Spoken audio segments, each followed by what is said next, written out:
ঝাড়গ্রামে নাগাড়ে বৃষ্টির জের ফুসছে ডুলুং এবং সুবর্ণরেখা নদী।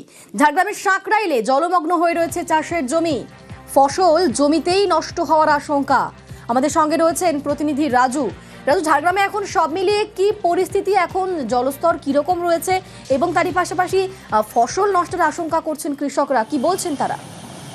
দেখো, প্রথমত বলে রাখি যে গত কয়েকদিন ধরে যেভাবে বৃষ্টি হচ্ছে তার ফলেই মূলত জলমগ্ন হয়ে পড়েছে গোটা ঝাড়গ্রাম জেলা। ঝাড়গ্রাম জেলার আশেপাশে যে সমস্ত নদী রয়েছে সেই সমস্ত নদীর জল বাড়তে শুরু করেছে এবং তারই জল ঢুকছে চাষের জমি এবং গ্রামাঞ্চলের দিকে।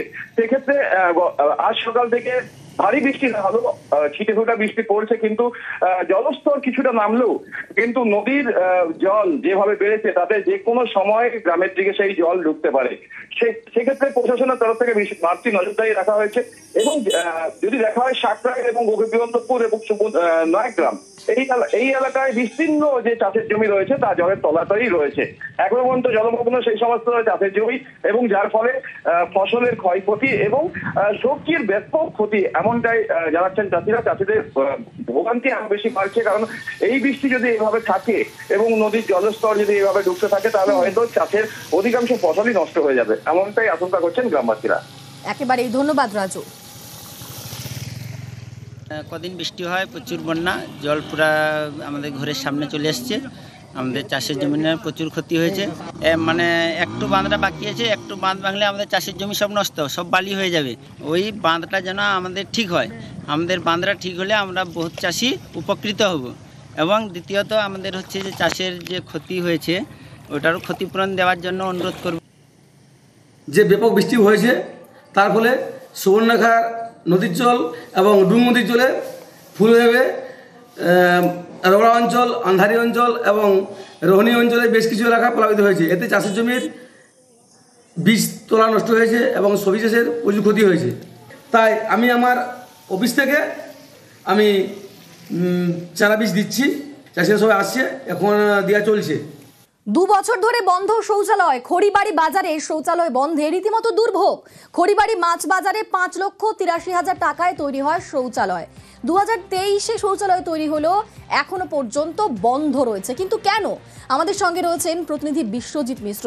বিশ্বজিৎ, কেন সেই শৌচালয় বন্ধ রয়েছে, কোথায় সমস্যা? খড়িবাড়ি পঞ্চায়েত সমিতির উদ্যোগে এই শৌচালয় বানানো হয় মূলত বাজারে আসা ক্রেতা এবং ব্যবসায়ীদের সুবিধার্থে। কিন্তু পঞ্চায়েত সমিতি বলছে যে 2023 সালে তৈরির পর বারংবার টেন্ডার ডাকা হয়েছিল এজেন্সির হাতে তুলে দেওয়ার জন্য, কিন্তু এজেন্সিকে একবারও খুঁজে পাওয়া যায়নি।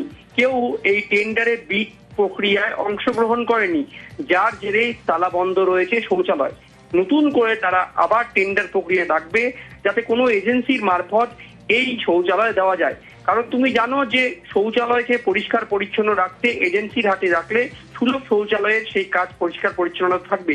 সেক্ষেত্রে কোনো সংস্থাকে বা এজেন্সিকে না পাওয়ায় এই দালা বন্ধ রয়েছে দাবি পঞ্চায়েত সমিতির। তবে গোটা ঘটনায় ক্ষুব্ধ বিজেপি এবং স্থানীয়রা।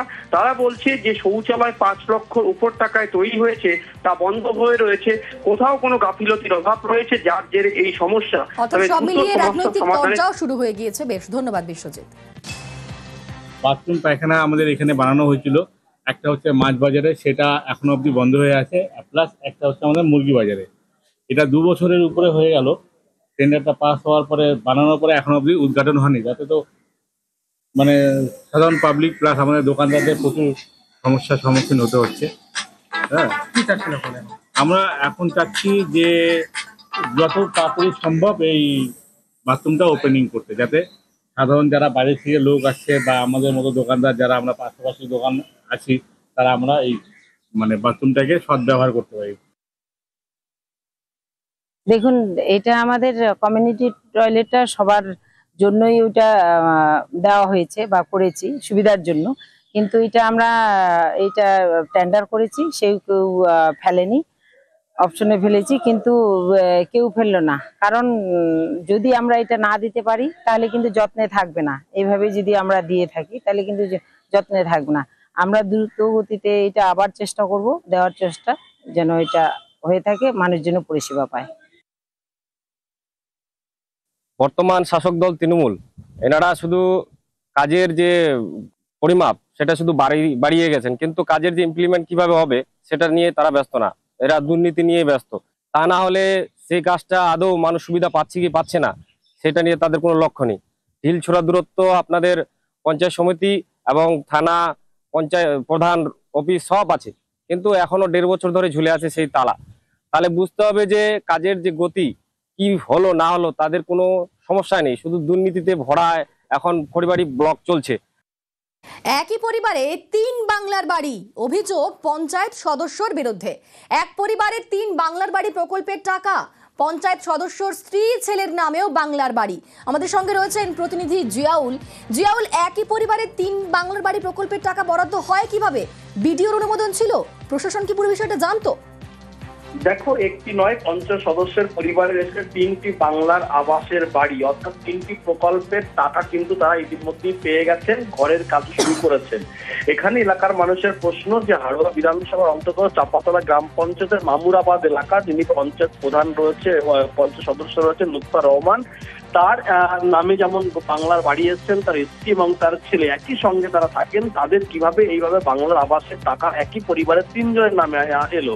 কিন্তু এলাকার মানুষের অভিযোগ যে বারংবার অনেকে ত্রিপলের বাড়ি, ভাঙা বাড়ি কিন্তু তারা আবেদন করেও পাননি, এমনটা অভিযোগ। একাধিকবার কিন্তু পঞ্চায়েত সমিতি, বিডিও এবং মুখ্যমন্ত্রী দপ্তরে একাধিকবার অভিযোগ করেছেন এলাকার মানুষজন যে যারা পাবার যোগ্য তারা পাচ্ছে না, কিন্তু যারা পাবার যোগ্য নয়, পাকা বাড়ি রয়েছে, তারা কিভাবে বাংলার আবাস যোজনার ঘর পাচ্ছেন। এবং সব থেকে বড় কথা, 50 সদস্য নিজের ক্ষমতা বলে এই 3টি আবাসের ঘর তিনি একা নিয়েছেন। ফলে এলাকার মানুষের মধ্যে একটা ক্ষোভ জমছে। ইতিমধ্যেই কিন্তু প্রশাসন আশ্বস্ত করেছেন যে অভিযোগ তদন্ত করে দেখা হবে, কিন্তু যেভাবে বাংলার আবাসের বাড়ি একই পরিবারের 3 জন ছিলেন, ইতিমধ্যে এই প্রশ্ন উঠতে শুরু করেছে।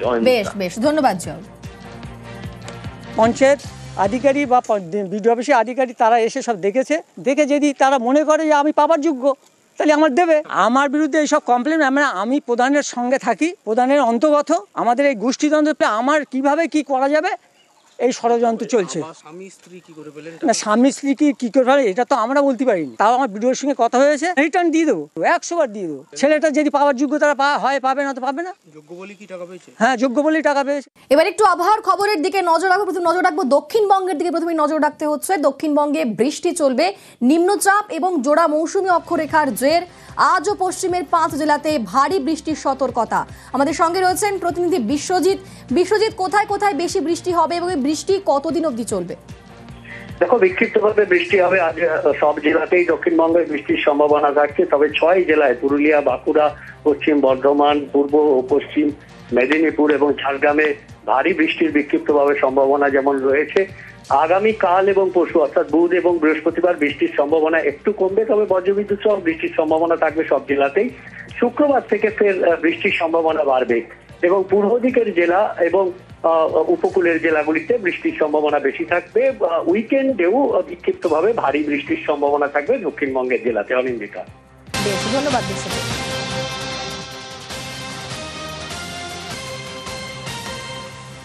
এবার নজর রাখবো উত্তরবঙ্গের দিকে। উত্তরবঙ্গে আজও ঝড় বৃষ্টির পূর্বাভাস, হালকা থেকে মাঝারি বৃষ্টির পূর্বাভাস। উত্তরের 5 জেলাতে কাল পর্যন্ত ভারী বৃষ্টি। আমাদের সঙ্গে রয়েছেন প্রতিনিধি পার্থ। উত্তরবঙ্গের জন্য কি আপডেট? উত্তরবঙ্গে কিন্তু আগামী 2 দিন কিন্তু ঝড় বৃষ্টির পূর্বাভাস থাকছে। বিশেষ করে আজও কিন্তু সকাল থেকে আকাশ মেঘলা রয়েছে। পাহাড়ি এলাকায় দার্জিলিং এ সকাল থেকে বৃষ্টি হচ্ছে। কালিম্পং দিনভর কখনো হালকা কখনো মাঝারি বৃষ্টিপাতের সম্ভাবনা রয়েছে, এমনটাই পূর্বাভাস দিচ্ছে আবহাওয়া অফিস। সমতলে জেলাগুলোর দিকে যদি তাকাই তাহলে জলপাইগুড়ি, আলিপুরদুয়ার, ডুয়ার্স এবং কোচবিহার এখানেও কিন্তু হালকা থেকে মাঝারি বৃষ্টির পূর্বাভাস থাকছে। বিশেষ করে দুপুরের পর থেকে কিন্তু বেশ কিছু জেলাতে ঝড় বৃষ্টির পূর্বাভাস দিয়েছে আবহাওয়া অফিস। বেশ, ধন্যবাদ পার্থ।